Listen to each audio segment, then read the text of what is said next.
Hello guys, আজকে ষষ্ঠী, তাই সকাল সকাল উঠে ব্যাস চলে এলাম এই কাকিমার বাড়িতে। সবাই হাতে হাতে হেল্প করার জন্য, পুজো জোগাড় করার জন্য। আমাদের পাড়ায় সবাই জানোই পুজো হচ্ছে, আমি লাইভে ওটা শেয়ার করেছি। তো সেখানে পুজোর প্যান্ডেলে পুজো জোগাড় দেওয়ার জন্য আমরা এই কাকিমার বাড়িতে এসেছি। সবাই মিলে হাতে হাতে হেল্প করে দিচ্ছি। তারপরে এখান থেকে আমরা সব জিনিসপত্র নিয়ে আবার এই প্যান্ডেলে যাবো।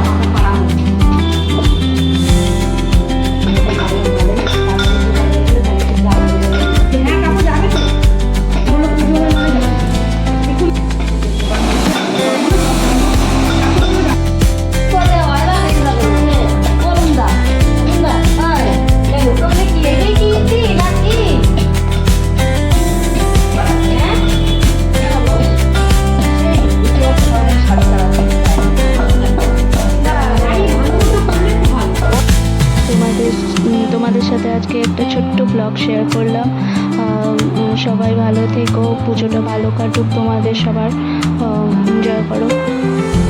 বাস আজকের জন্য এটুকু।